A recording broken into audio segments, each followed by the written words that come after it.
Good morning, everyone. It's Betsy and Shannon again. Today we're going to talk about what it's like a day in the life of Shannon to start. So, as you may remember from our first episode, Shannon has 4 kids. So she's extremely busy. But why don't you tell us, Shannon, like what's that? Kind of funny as you're saying that. The phone is ringing, so I'm trying to silence it.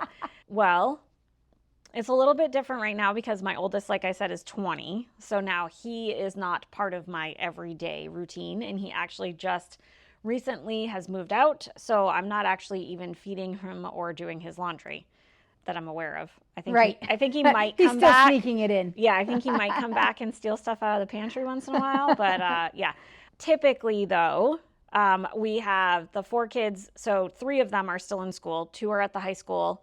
1 is at the grammar school. And yes, that's a grammar school, K through 8 in one school, and then 9 through 12. There are not buses that go past my house in any fashion. So I have to, on certain days, I would typically get up by 5:30 in the morning. If I'm going to exercise, that has to happen first thing in the morning. Otherwise, it's not happening. I leave to bring 1 to school at 6:45 in the morning. I run that one to Pembroke. I come back. I'm usually back by 7:30. And then I have to leave by 8:10 to bring the next one to school in Epsom. And so then I do that drop off. I'm usually done that by 8:30. And then I try to get here to the office for 9 o'clock, which is typically 9:10, not ever 9 o'clock. And then from there, we try to do our work day, which for me is a lot less than anyone else's normal work day because sometimes I have to leave here by 2:15 in order to do the high school pickup for 2:30. Right. And then drive through in time to do the grammar school pickup at 3 o'clock. And then the sports begin. Right. I was going to say, and all of my kids play sports, but most of them play all the different seasons. So I have some form of sport happening every time of season. So we have soccer, we have volleyball, we have lacrosse, we have basketball, we have competitive dance. That might be all of them. Always something. And skiing. We do skiing, but not in a form of a sport. Right. So I guess that's not so bad. So then there are not buses that take the children in the grammar school level to any of the games. So like last night, I drove 40 minutes to a game. She was playing the second game, so that started at 5 o'clock.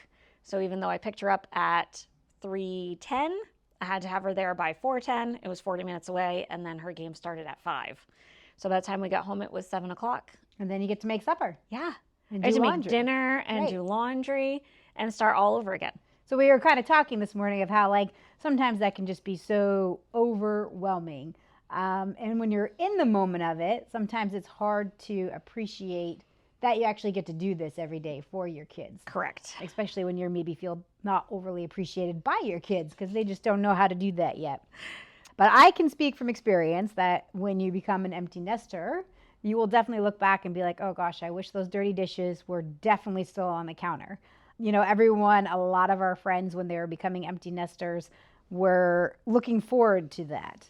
And I guess maybe if you have multiple children and have been doing dirty dishes and dirty laundry for many years for many kids, maybe there is some excitement to the fact that you are only going to have you and your husband to take care of. For me, with just having the one son, there was definitely never a time where I was excited for him to be leaving and going off to college. Excited for him, but definitely was not looking forward to the empty nesting of it. So again, I can't imagine having 4 kids and then they're all gone. Yeah. The quietness of the house, I cannot even imagine. Yeah. However, for Shannon, though, I feel like she's going to have grandkids before all of her kids are gone, I feel like. Okay, I didn't do the math appropriately, okay? So there's like 7.5 years between the oldest and the youngest. So yes, the odds of me not having grandchildren before the youngest one are very low. Is out of the house is probably low. And again, I'll be gracious. 80% of the time, I truly enjoy doing, as typical people would say, the homemaking portion. Mm-hmm. It's not that I mind the laundry. It's not that I mind cooking. I enjoy cooking. I wish I had more time to do the cooking. Right. I wish I wasn't cleaning up at 8:30 at night, 8:30 at night and then trying to, I don't know. Part of it's age. part of it is all of it, right? Well, I was going to say that. So it's funny. Me and Shannon have been friends for years. And when I first met Shannon, she was, a mom. She had just had Danny. And she was the mom that was homemaking her granola. She was homemaking her bread. She was washing her diapers. And I was like, they make disposable ones, right? Like, I'd go over and she'd literally have her diapers hanging on the drying rack. And I'm like, I just can't even imagine. Sorry, that's me. Minnie just saying good morning there. But then as time evolves and you have more and more kids, you are now probably getting store-bought granola bars and store-bought bread because time just doesn't allow for it. So when people are early in their marriage, and they're at home and they're doing all this, like, that's great. But I think it's really important to learn to adapt to those changes. Oh, yeah, for sure. And not feel that you have either failed or you're excelling at something. Yep. Like, it was never, I didn't wash my diapers so somebody would come over and be like, wow, that's amazing. I washed them because my husband was contemplating going to night school and going out into business on his own. And it was an expense that we knew wasn't going to be a one-child thing. So it was multiple children, and it was like, okay, like, maybe I should do that. Or the making of my own baby food. It was more because, well, I'm already buying the groceries. If I give myself 3 hours on a Sunday and I can make the baby food for the week, it might just be as easy as buying it, and it's got to be better for your kids, right? Like, that was, all those things. There was the thought process. I will say, I feel like I have a happy balance of the two. There are things, I still love to make bread, and we're totally making sourdough bread, like maybe. Yeah, that seems to be the rage right now. Everyone's doing the sourdough. Yeah. I'm just not sure about keeping that starter thing, that living amazing organism. I'm not sure about that thing. Right. But anyways, so there are certain balances to take with that, or like the extent of projects you do, or the way you host a birthday party, or how much PTO time you spend in the school, and are you the mom who makes every little snack that comes in, and different things. So I think I've gone full gamut, like from one extreme to the other, where I was able to do some of those things, and now I feel like I'm not. But it's not necessarily, it's a combination. It's a combination of being burnt out a little bit, 20 years older, and I just don't have the energy after 8 o'clock at night to be creating all of these cute little presents and things to bring to the kids' school for Halloween. And I think that's totally normal. I would say like a lot of my friends have multiple children. I